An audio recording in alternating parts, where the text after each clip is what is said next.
Unreal India की एक झलक हमें भारत की खूबसूरती और विरासत की एक शानदार यात्रा पर ले जाती है। इस फिल्म में 4K वीडियो में भारत के अलग अलग हिस्सों को दिखाया गया है।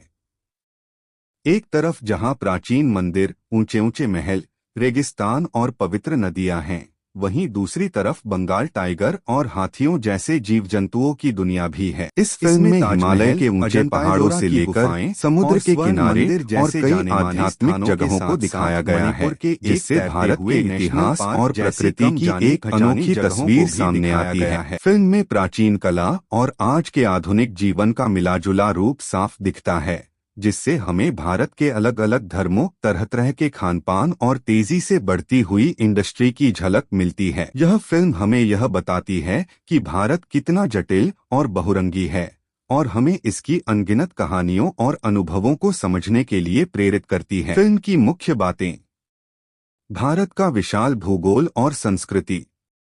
भारत एक ऐसा देश है जिसका भूगोल बहुत ही बड़ा और अलग है। उत्तर में हिमालय की ऊंची चोटियां एक मजबूत दीवार की तरह खड़ी हैं, वहीं दक्षिण में हर साल आने वाली बारिश अरबों लोगों और जानवरों को एक नया जीवन देती है। भारत के आध्यात्मिक दिल में 20 लाख से ज्यादा मंदिर और धार्मिक स्थल हैं, जहां पुराने समय से चली आ रही रस्में आज भी निभाई जाती हैं। पश्चिम में बनी स्टैच्यू ऑफ यूनिटी भारत की एकता का एक बहुत बड़ा प्रतीक है, जो दूर से ही दिखाई देता है। पश्चिमी भारत के अनोखे नज़ारे। पश्चिमी भारत में अलग अलग तरह की जगहें और ऐतिहासिक इमारतें हैं। कच्छ का रण, जो एक विशाल नमक का दलदल है, अपनी तरह का एक अनूठा इकोसिस्टम है। जोधपुर, जिसे ब्लू सिटी भी कहते हैं, अपने मेहरानगढ़ किले और नीले घरों के लिए जाना जाता है। ये घर गर्मी से बचाते हैं और पहले जाति का प्रतीक भी होते थे। ऑरोविल एक ऐसा शहर है जहां कोई निजी संपत्ति नहीं है और न ही कोई मुद्रा चलती है। यह एक खास तरह का शहर है। उत्तरी भारत की हरियाली और शांति। उत्तरी भारत में मनाली एक खूबसूरत शहर है, जहां पुराने लकड़ी के घर हैं जो बर्फबारी को आसानी से झेल सकते हैं। ये शहर सेब के बगीचों और चिनाब नदी से घिरा हुआ है।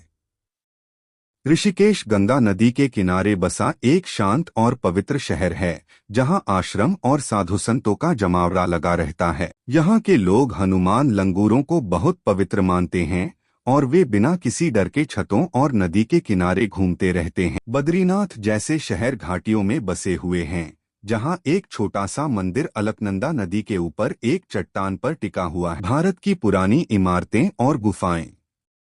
भारत की पुरानी कला और इतिहास गुफाओं की दीवारों और मंदिरों में देखा जा सकता है। अजंता की गुफाओं में बने पुराने चित्र और हाथ से तराशे गए खंभे हमें बहुत पुराने समय की याद दिलाते हैं। एलोरा की गुफाओं में बनी गुफा 16 कैलासा, एक ही चट्टान जो ग्रेनाइट की चट्टानों के बीच बिखरे पड़े हैं। भारत के ऐतिहासिक और धार्मिक स्थल। महाबलीपुरम के किनारे ग्रेनाइट से बने मंदिर हैं, जैसे कि 8वीं सदी का शोर मंदिर और ताजमहल, जिसे शाहजहां ने अपनी बेगम मुमताज महल की याद में बनवाया था, प्यार का एक बहुत बड़ा प्रतीक है। यह संगमरमर और कीमती पत्थरों से बना है। दिल्ली में बनी मुगल वास्तुकला, जैसे कि सफदरजंग का मकबरा, भव्यता और पुरानी खूबसूरती का एक अद्भुत संगम है।